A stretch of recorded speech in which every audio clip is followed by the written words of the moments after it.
Bismillahirrahmanirrahim. Welcome to the refrigeration and air conditioning lab. Today we will have an experiment on cooling tower. You know that cooling towers are used in different type of industrial and commercial applications for the cooling of hot water coming out of any industrial process or whatever the process from where we are extracting the hot water.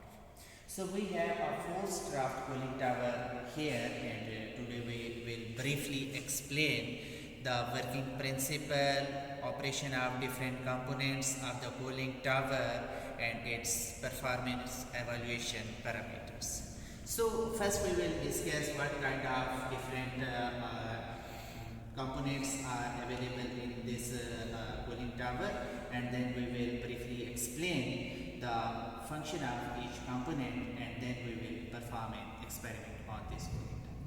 So first of all, if we see, this is the main control panel of the cooling tower, in which you can see there are different switches, LED indicators, temperature selector switch, there is a differential pressure manometer and flow meter.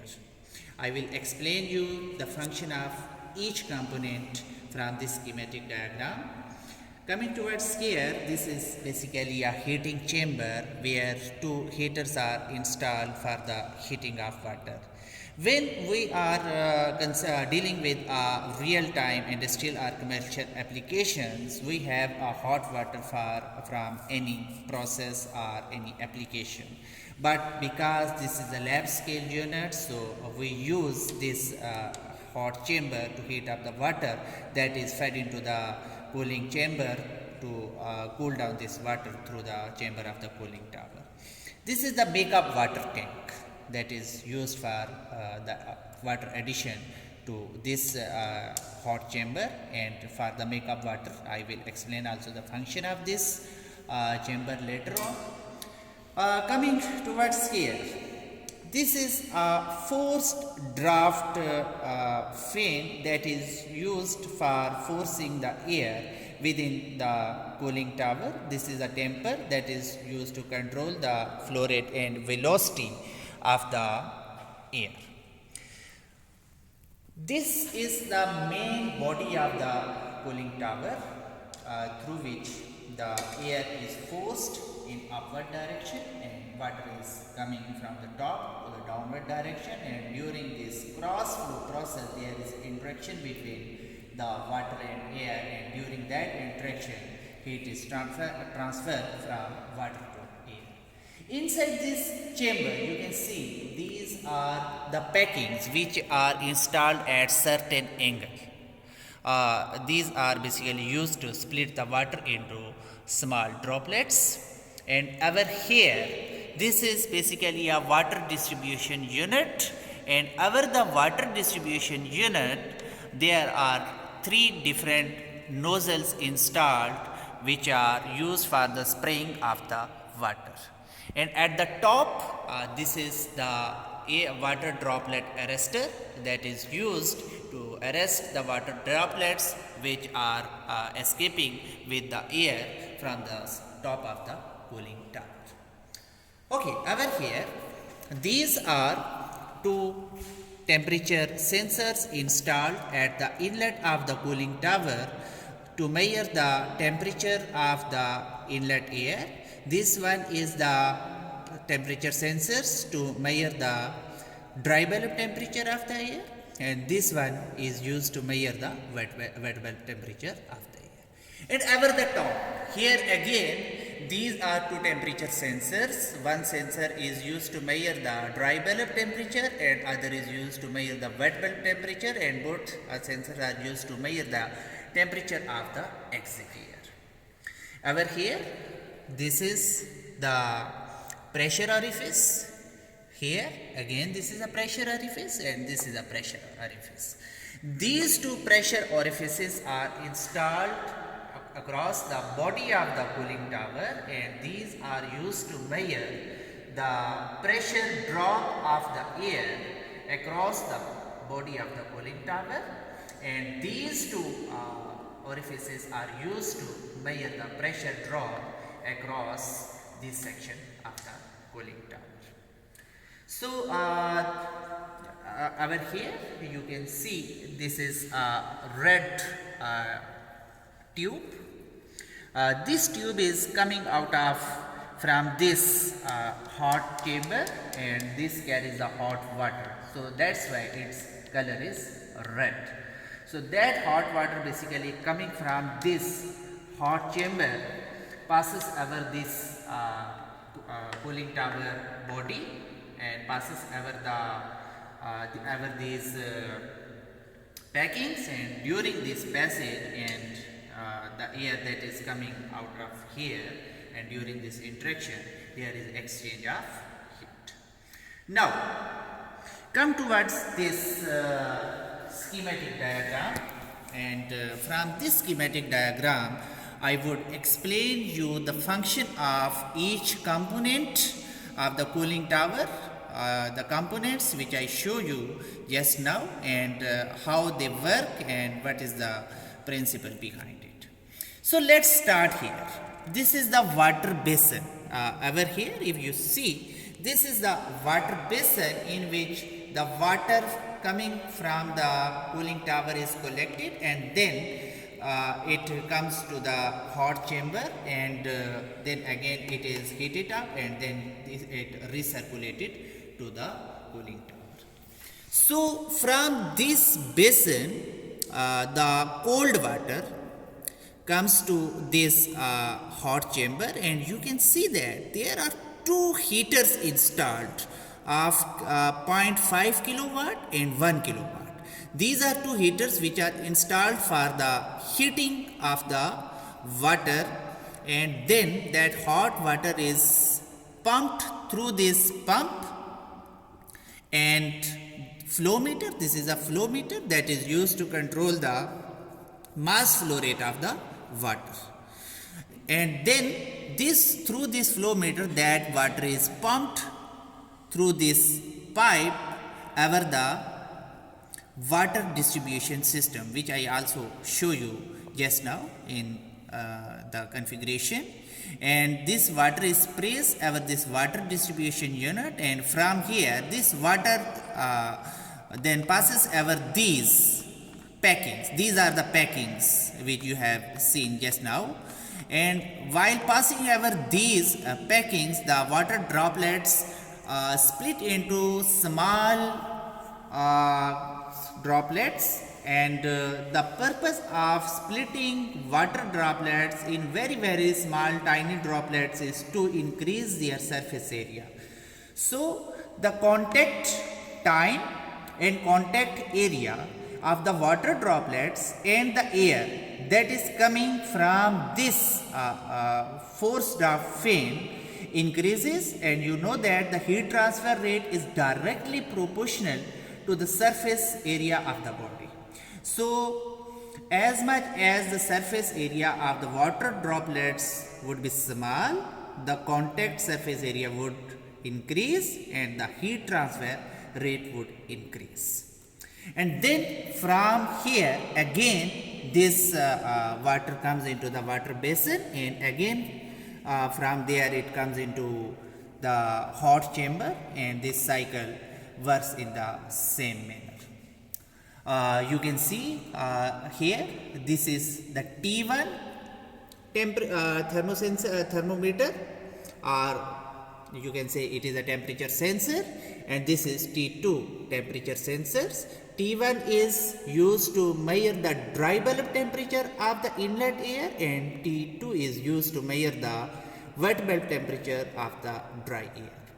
And at the top of the cooling tower you can see again there are two temperature sensors, T3 and T4. T3 is to measure the dry bulb temperature of the outlet air, and T4 is used to measure the wet bulb temperature of the outlet air. And then there is T5. T5 is used to measure the temperature of the hot water that is at the inlet of the cooling tower. And then here is the basin temperature represented by T6 that is used to measure the outlet temperature or the basin temperature of the cooling tower. And you can also see here there is a recirculation pipe. The purpose of this recirculation pipe is to control the flow rate of the water while passing through this flow meter, because the pump installed here is operating at a uniform speed and it is supplying water at a constant flow rate. So when we vary the flow rate of water through this mass flow meter, the ballast water, that is extra water, it again through this recirculation chamber goes to the hot water chamber. And this basically makeup water tank that is used to fill up this hot water tank, and its other purpose is to balance the quantity of the air water that passes through air out of the cooling tower, because when there is an interaction of the air in water, air absorbs certain quantity of the water in it. Although we have installed our water droplet arrestor here so that the water droplets contained within the air should be arrested here and would not go out of the cooling tower with air, but still a certain amount of water flies with air from the cooling tower, due to which continuously there is a change in the total volume of the water within this chamber. And to cope up this volume of the water and to keep it at a certain balanced level, we use this makeup water tank so that the quantity of water remains constant within this chamber. There is a float valve, and when there is a decrease in quantity of the water, it moves downward direction, and this orifice you can see here, there is an orifice within the flow tank, makeup water flow tank. It opens and water comes into the hot chamber. So this was all about the different components and how they work Okay, now I would like to request Mr. Muhammad Ikram to please perform the experiment on cooling tower. Now over to Mr. Muhammad Ikram. Assalamu alaikum. First of all, switch on the main switch. It will start off the cooling tower. Now these two switches will show us the two heaters situated in this tank, 0.5 kilowatt and 1 kilowatt. We can both use one time, and we also can use it one by one, as much heat we required in this water. For example, we switch on 1 kilowatt heater. The heater will engage and start up the heat of the water.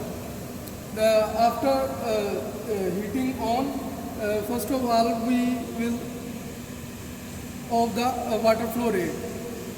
The water will be start to heat up when we ensure that the water has more much heat in this water. Then we will start flow rate of the water from this photometer. We can adjust the water flow rate on the different values.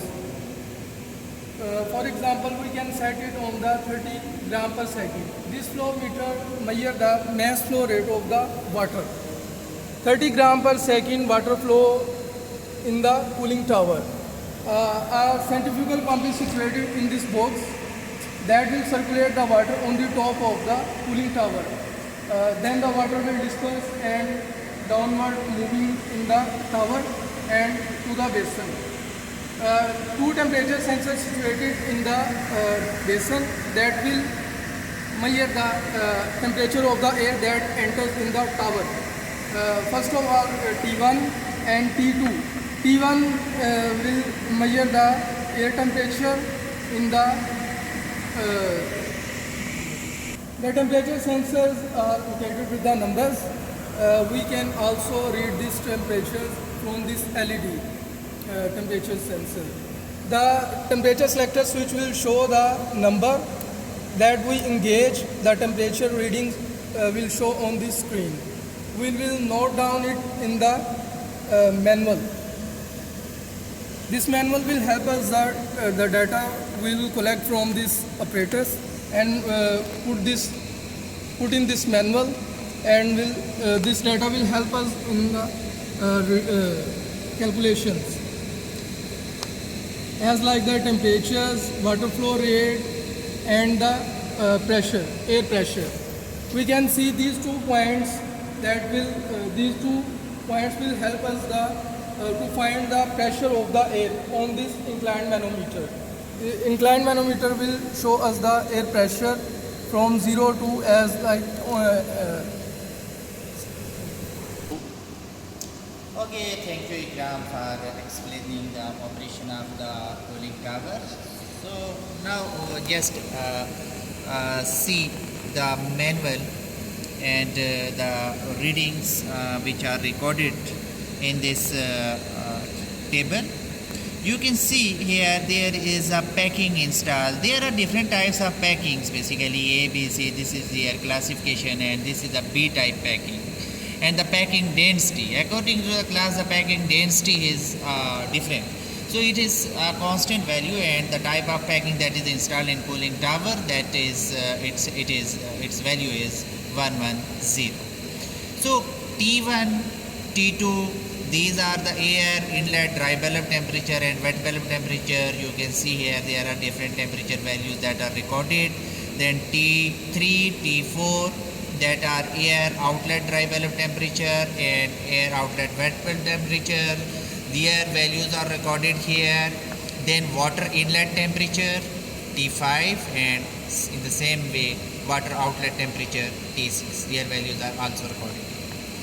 Makeup water temperature also, it is as sometimes assumed that it is at ambient conditions. And the orifice differential pressure, that is mm of H2, its value is recorded here. Water flow rate, that is adjusted through the mass flow meter. And cooling load basically it is the heater load. Mean we have 2 heaters of 0.5 kilowatt and 1 kilowatt. So if we are using 1 kilowatt heater, it means the cooling load is 1 kilowatt. If we are using both heaters, it means the total cooling load is 1.5 kilowatt. And this is the makeup water quantity we measure from the makeup water tank. And this is the time interval for the water consumption from the makeup water tank. In that manner, we can measure the mass flow rate or volume flow rate of the makeup water. And this is the pressure drop across the orifice that is used by the differential pressure manometer. So these are different parameters which we calculate during the operation of the cooling tower, and by using these parameters we basically measure a relation between the air velocity and the mass flow rate, and we see what is the impact of the air velocity and the mass flow rate of water on the cooling. So this is all about cooling tower. Okay, this was all about the cooling tower experimentation setup.